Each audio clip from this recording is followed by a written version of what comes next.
प्रश्न सिर्फ इतना है कि तुम उस मेमोरी को या इंफॉर्मेशन को कितना अपने ऊपर थोप रहे हो। जानकारी होना जरूरी है, बट क्या तुम हर निर्णय उस जानकारी के आधार पर लेने लगोगे? थोड़ा उस जानकारी को साइड पे तो रखा जा सकता है। ऐसे तो बहुत जानकारियां हमें, फॉर एन एग्जाम्पल अभी वो यूएस ईरान युद्ध चल रहा है, जानकारी है ना। अगर उस जानकारी को सिर पे डाल लिया तुमने तो तुम फियर में, भय में और डिप्रेशन में प्रवेश कर जाओगे। करेक्ट? इसका अंग्रेजी शब्द होता है पैरानोया। बहुत सारे लोगों को मैं देख रहा हूं अभी जो पैरानोया, मतलब एक न्यूज आती है सिलेंडर नहीं तो लाइन लगा लेते हैं वो, घर पे 4 सिलेंडर पड़े हैं उनके। This is called Paranoia. Correct? सब ठीक चल रहा है बट उनके भीतर वो इंफॉर्मेशन घुस गई। जैसे जो बच्चा होता है वो बहुत छोटा होता है तो उसके पास इंफॉर्मेशन, जैसे हम देखते हैं कोई चीज तो वो इसलिए शायद विस्पर में चला जाता है क्योंकि उसके पास पहले उसकी कोई इंफॉर्मेशन नहीं है इस बर्थ में, तो वो उसको सरप्राइजिंगली देखता है। बट हम in due course of time बहुत सारी चीजें देख देख के उनके साथ हमने कुछ अपने एक्सपीरियंस जोड़ के कुछ एक मेमोरी लाइक कंप्यूटर कुछ बना ली है, तो वो एक्सपीरियंस को हम कैसे विस्मय में कन्वर्ट करें? मेमोरी हो या तुम हो? हम तो हम है, मतलब सुन के ऐसा लगता है। भाई रुक पॉज।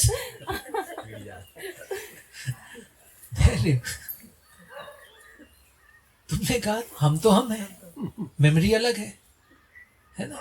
स्वामी कौन? तुम के स्वामी हो या मेमोरी तुम की स्वामी है?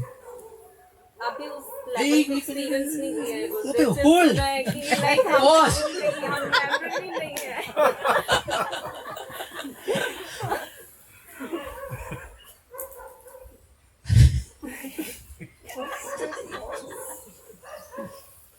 मैं समझ रहा हूं तुम्हारी बात। इसको बोलते हैं आइडेंटिफिकेशन। तुम इतना मेमोरी से आइडेंटिफाई हो गए हो, तुम इतना इंफॉर्मेशन से आइडेंटिफाई हो गए हो कि तुमने उसी को अपना सत्य मान लिया। बट वो इट्स लाइक अ फ्लावर। ये मेमोरी है, समझ लो। ये मेरे एक्सपीरियंसेस हैं, बट मैं अलग हूं, ये अलग है। Right? I am not this flower. Correct? ये मेरे पास है, मैं इसका उपयोग कर सकता हूं। मैं माला बना सकता हूं, मैं शिव के चरणों में रख सकता हूं इसको, मैं इसकी सुगंध ले सकता हूं, कुछ भी कर सकता हूं इसका। ये मेरा कुछ नहीं कर सकता क्योंकि मैंने इसको शक्ति नहीं दी। I am not identified with this. Correct? तुम्हें बस यही कला सीखनी है। तुम्हारी मेमोरी, उसको आइडेंटिफाई मत करो, वो एक ऑब्जेक्ट है, तुम्हें उसका इस्तेमाल करना है जब तुम चाहो।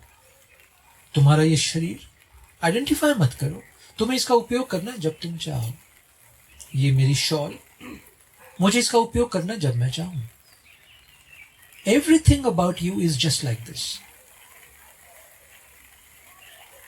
थोड़ा प्रयास से तुम वहां पहुंचने लगते हो। करेक्ट? तो हर ऑब्जेक्ट की इज्जत करो, सिर पे मत धारण करो, उसको फिर रख दो। धीरे धीरे तुम डिसआइडेंटिफाई होने लगोगे अपनी मेमोरी से भी। चित्त में वृत्तियां आ जाती हैं। योगा चित्त वृत्ति निरोधा। चित्त की वृत्तियों से जब तुम अलग होते हो तभी तुम योग में प्रवेश करते हो। तो ये सब वृत्तियां हैं, यही कार्य है हमारा। थोड़ा आइडेंटिफिकेशन को अपना रिड्यूस करना। गुरुदेव, फिर ऐसा नहीं हो जाएगा कि लाइक लगेगा कि हमें कुछ पता ही नहीं, भूले भूले ऐसा नहीं लगेगा सब कुछ? नहीं होता है ऐसा। अगर हम ये प्रैक्टिस करें तो मुझे ऐसा हो रहा है कि कुछ मतलब इंफॉर्मेशन ही नहीं है अपने पास। देखो नहीं, तो मुझे लगता है ये फनी नहीं है। हाँ, ये फनी नहीं है। ये जैसे मैंने फूल का एग्जाम्पल दिया। प्रश्न सिर्फ इतना है कि तुम उस मेमोरी को या इंफॉर्मेशन को कितना अपने ऊपर थोप रहे हो। जानकारी होना जरूरी है, बट क्या तुम हर निर्णय उस जानकारी के आधार पर लेने लगोगे? थोड़ा उस जानकारी को साइड पे तो रखा जा सकता है। ऐसे तो बहुत जानकारियां हमें, फॉर एन एग्जाम्पल अभी वो यूएस ईरान युद्ध चल रहा है, जानकारी है ना। अगर उस जानकारी को सिर पे डाल लिया तुमने तो तुम फियर में, भय में और डिप्रेशन में प्रवेश कर जाओगे। करेक्ट? इसका अंग्रेजी शब्द होता है पैरानोया। बहुत सारे लोगों को मैं देख रहा हूं अभी जो पैरानोया, मतलब एक न्यूज आती है सिलेंडर नहीं तो लाइन लगा लेते हैं, वो घर पे 4 सिलेंडर पड़े हैं उनके। This is called Paranoia. Correct? सब ठीक चल रहा है बट उनके भीतर वो इंफॉर्मेशन घुस गई। बट आप हम भी हैं, हमें युद्ध की इंफॉर्मेशन पता है, पैरानोया नहीं। जब उस इंफॉर्मेशन की आवश्यकता पड़ेगी उस पर कार्य करेंगे। अभी उसको पाक किया हुआ है हमने। इस तरह से जीना। इंफॉर्मेशन जरूरत है बट पार्क करना आना चाहिए। इसलिए कार होना जरूरी है। तुम्हें पार्क करना नहीं आता, अब एग्जाम्पल समझो, कार चलानी आती तुम्हें? हाँ, तुम्हारे पास है कार, गुड।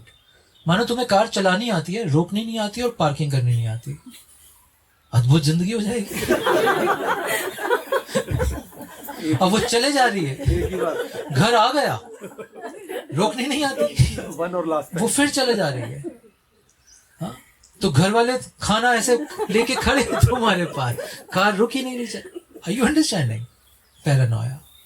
अब समझ लो तुम्हें रोकनी तो आ गई, किसी गुरुदेव ने सिखा दिया रोकते ऐसे, पार्क करनी नहीं आई अभी भी तुम्हें, तो अब तुम कार में ही बैठे हो। Are you understanding? तो ये पार्क करना, पहले पॉज लेना और उसको पार्क करना। पार्क करने से पहले पॉज लेना पड़ेगा। तो इसलिए सांस वो टेक्निक है जिससे तुम इंफॉर्मेशन और विचारों को पॉज करते हो, पहली बार। फिर उसी सांस में गहरे जाके इस पॉज्ड अवस्था को तुम पाक कर देते हो, ध्यान।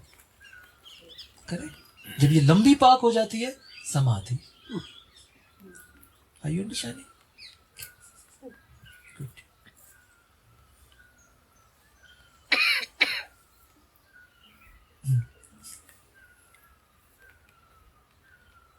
बात निकलती है तो दूर तक चली जाती है, कार तक पहुंच गया।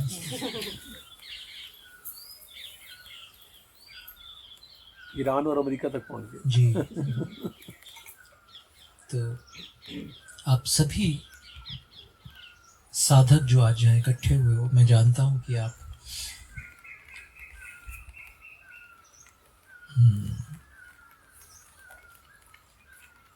अपनी साधना में बड़े प्रयत्न कर रहे थे कि किसी तरह हम मिल पाए, और आश्रम में कोई ऐसी सुविधा नहीं थी, तो ये फॉर्मेट क्रिएट किया गया।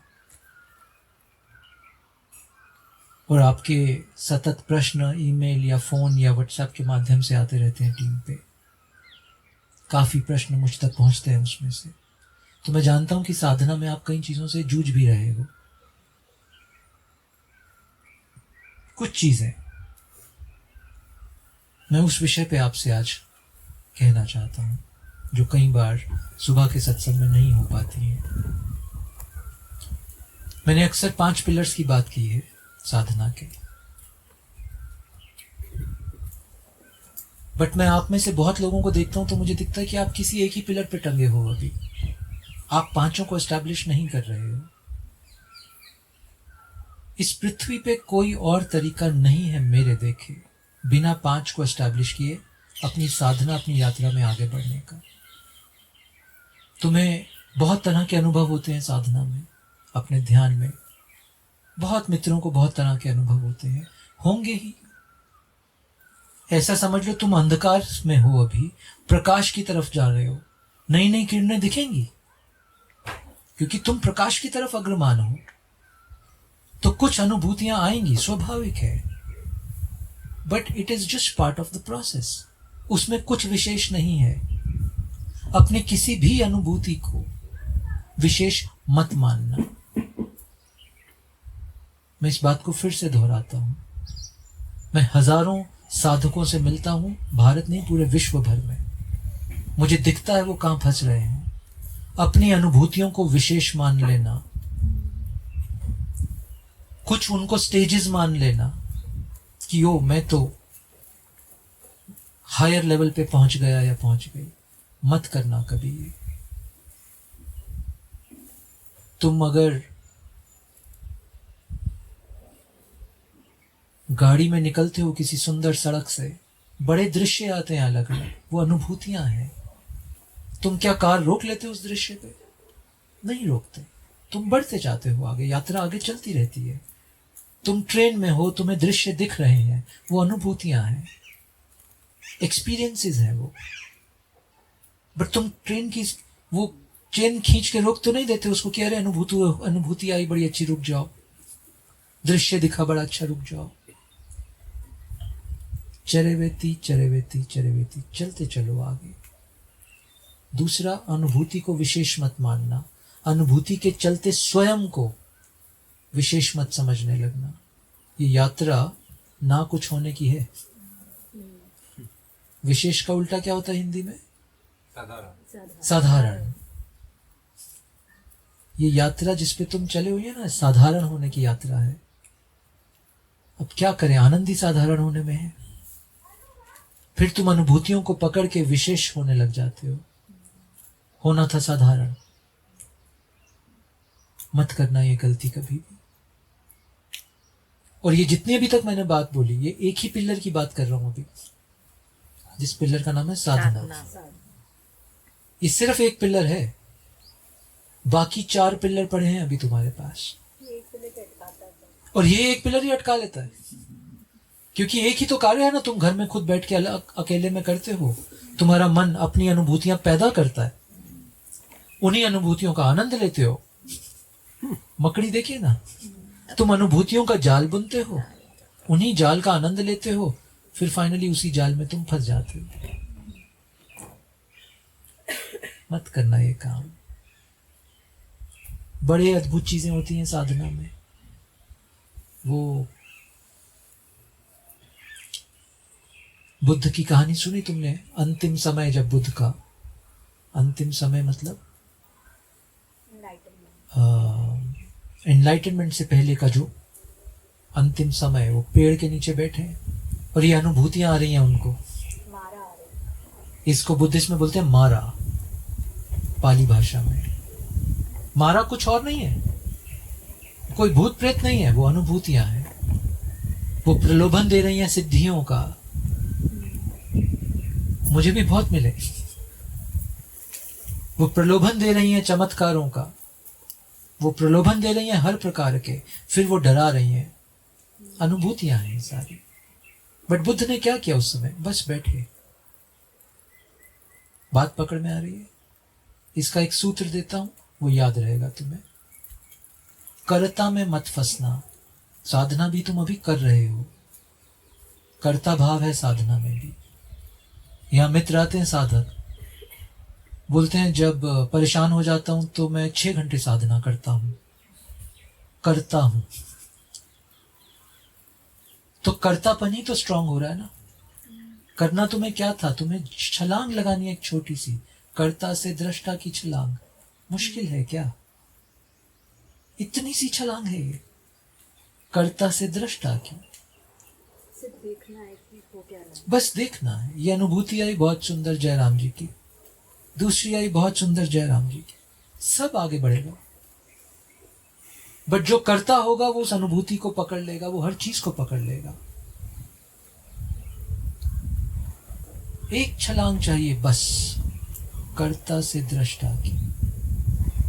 तुम बस देखने वाले हो जाओ, और ये सारा जिन जिन चीजों में तुम उलझ रहे हो, उन सब से मुक्ति हो जाएगी एक छलांग से। और 5 पिलर। इष्ट को अपने चित्त में विराजमान किए बिना कोई साधना संभव नहीं है। इष्ट मतलब nuclear source of spiritual energy. ये जो मैं बोल रहा हूं, इसका सोर्स ऑफ एनर्जी कहां से आ रहा है? वो वहां बैठे, वो जो अंदर विराजमान है, जो मेरे चित्त में भी विराजमान है, ये उनसे आता है, मेरे नहीं है ये शब्द। तुम मुझे नमस्कार करते हो, मेरे चरण छूते हो, तुम मेरे नहीं छू रहे हो, मेरे द्वारा तुम शिव के ही छू रहे हो। क्योंकि मेरे भीतर वही विराजमान है और कुछ नहीं यहाँ पे। तो वही सोर्स ऑफ एनर्जी है। इसलिए इष्ट, मजबूती से इष्ट का सहारा ले लो, उसके बिना कुछ होगा नहीं।